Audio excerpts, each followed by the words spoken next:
Hello and welcome to Talk Time on Lugard TV. I am Dominion Adeonju. Joining me in the studio today is the Special Advisor to the Governor on Youth and Student Matters, Honorable Oladele Nihi. Thank you very much for joining us today, sir. Thank you, Ms. Dominion. How is the office doing, sir? Fine, and hope you are dominating. Yes, I am. I'm trying. I know you have a foundation called the OGN Foundation. Can you tell us the inspiration behind it and what exactly is the foundation about? Thank you very much. The inspiration behind the OGN Foundation is actually one of the things we've learned from our principal, His Excellency Alhaji Ahmed Usman Ojo, who even before he thought about his current position, he has been in the act of giving. And one of the testimony that I heard about him is the fact that even if you are richer than him, he still tried to reach out to you. So for such a person, being your principal, being a father figure, it is only important that we continue to follow his footsteps. Yes. So I derived that inspiration, seeing the little God has been able to bless me with, and also using my contacts and relationship with a lot of people to be able to help people around me, particularly the young people around me. And this has been on for, I think, a little while now.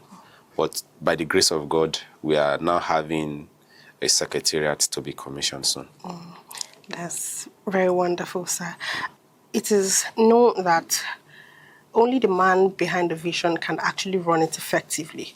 And your team, you have a team and they've been doing wonderfully well. So how have you managed to galvanize your team to run this with you? Well, there's a popular saying that says birds of the same feather flock together.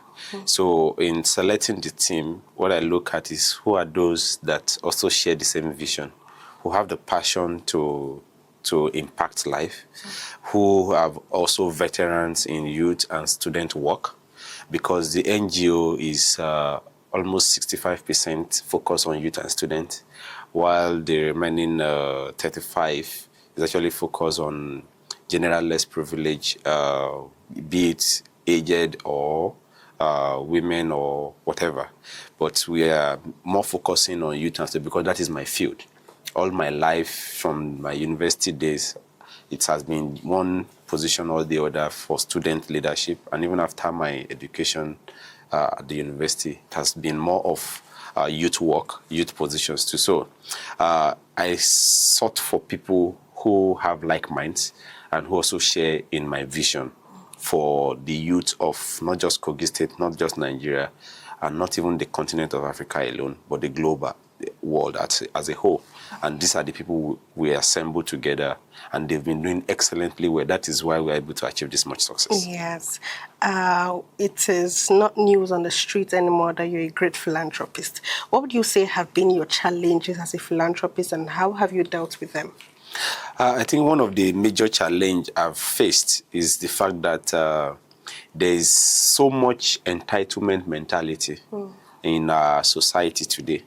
You see a situation whereby because they heard, oh, Nihi donated 1 million naira for a church or for a mosque, then you start receiving calls, you have not been to my church to donate, you've not been to our mosque to donate. Or because Nihi gave a brand new machine to a youth, then you see also other people are calling, not knowing that it's not like I am manufacturing them. Yeah. Some of these things are as a result of the importance of that to that person at that time, and also availability of resources. Yeah.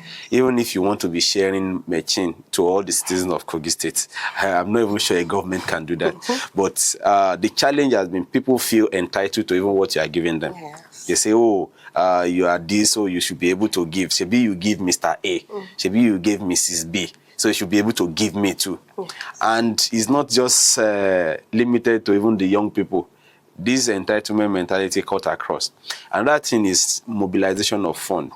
Yeah, most of what I've been able to do is as a result of my own salary, proceeds from my own business, and even some of my other friends and associates, and even some of my leaders, reaching out to them to say, oh, sir, ma, I have this, You may not know this person, but I know this person deserved it. Okay, I don't want my name mentioned. Take this and give them on my behalf. And so many things as well. So the challenge has been even mobilizing resources because of the entitlement mentality, it's now make it even difficult to be able to know the genuine needs. Yes. Somebody is having a matching. I'm sharing experience based on the things I've shared. You give somebody matching today, and that person is calling you tomorrow that the matching I have is now old. I need another matching. So it's not like maybe that one you have is not functioning, but because it's old, you need a brand new one. So these are the challenges we face, and I know it's not limited to myself. It's common. It's a common knowledge everywhere that people feel, even from the little you are earning, oh, you are working here, so you are in government house, so you should be able to give me this, without even knowing what you are passing through. Yes, I love that that has not dimmed your lights and that has not stopped you from continuing what you're doing. You mentioned earlier about the commissioning of secretariats for the OJN. It is not a small feat to commission a secretariat. Can you tell us about this year's celebration and the grand opening of the OJN secretariat in Kogi State? Yeah, in the year 2020, I was then the commissioner for youth political participation in Africa.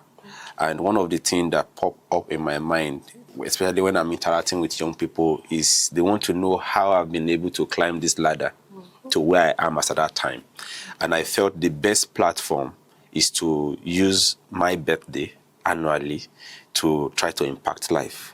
And since that 2020 till date, we've had 5 editions, 2020, 2021, up to the last year. This year we are having the 6th edition. On Tuesday, which is 15th July, 2025, because my birthday is 15th July. And as a matter of fact, I'll be turning 37.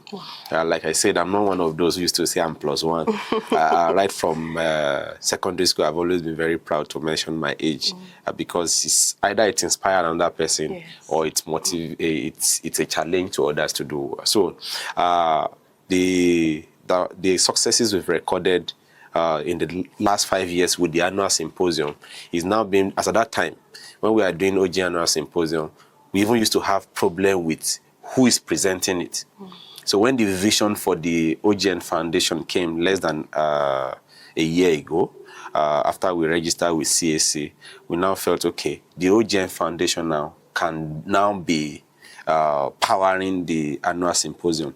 This is the first time the OGN Foundation will be powering the annual symposium. So this year we are not just celebrating the 6th edition, but we are also commissioning the office for the foundation. And the office is somewhere in Lugard by Zone 8 roundabout, and is having a 200 seating capacity hall, 4 offices, including a library, a store, and a very wonderful environment, because our intention is that the Secretariat of the OGN Foundation should be a youth hub.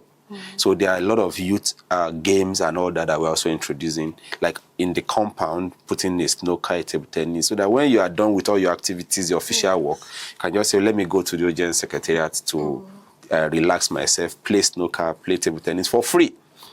So that place becomes a place that you say, oh, if you want to meet any young people in Kogi State, if you go to that place today, tomorrow, you will see whoever you are looking for. That is the vision. Aside the fact that the hall would now be a training ground for entrepreneurship, youth empowerment, seminars and workshops aimed at equipping young people in various skills. Congratulations on that, sir. Thank you. Happy birthday in advance. Thank you. We can't conclude without asking about your official assignment in the administration of Governor Ahmed Usman Ododo. How have you been mobilizing our youth and students to support the administration? Well, like I always say, anytime I'm asked this question, even though it may be slightly different, but it's aiming at the same thing.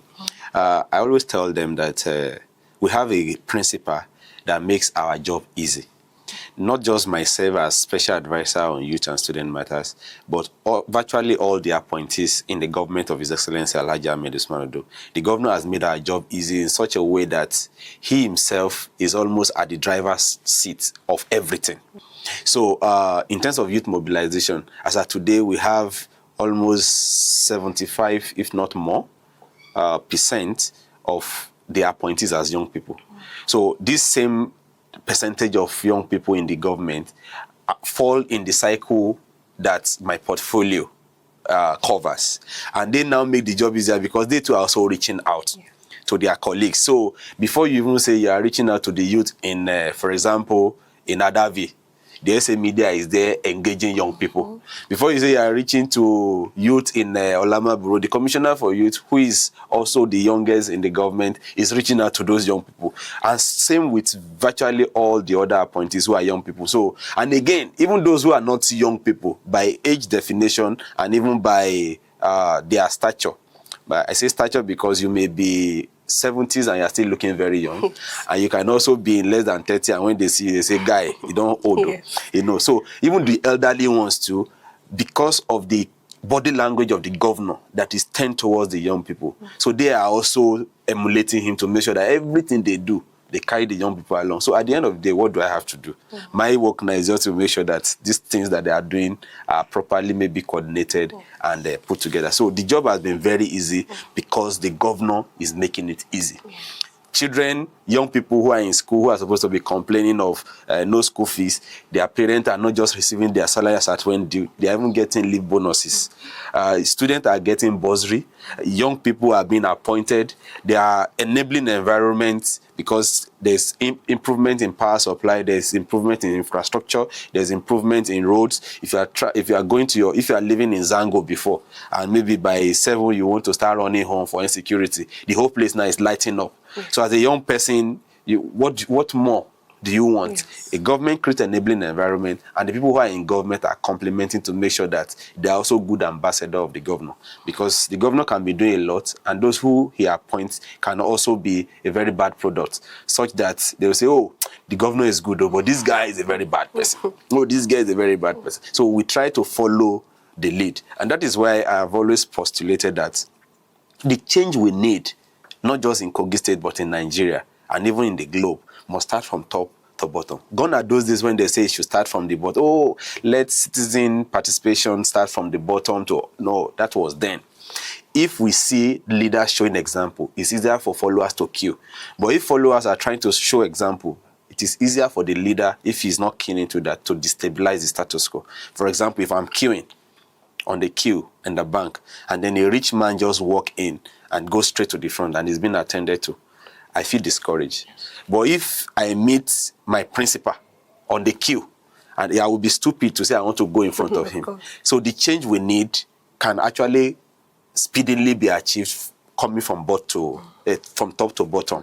And that is what is happening in Kogi State. The governor is leading from the front, and we as appointees are following. Yeah. Thank you very much for coming today, sir. It's always a pleasure. Thank you so much, and happy birthday in advance once again. Thank you, and thank you to your studio for granting this opportunity, and I must commend the work you are doing. Thank you very much, sir. Thank you. And that's it on Talk Time on Lugard TV. We've heard from Honorable Oladele Nihi on the OGN Foundation, and we're wishing them a huge congratulations again on the commissioning of the Secretariat. Until next time, I am Dominion Adeonju. Thank you for staying with us.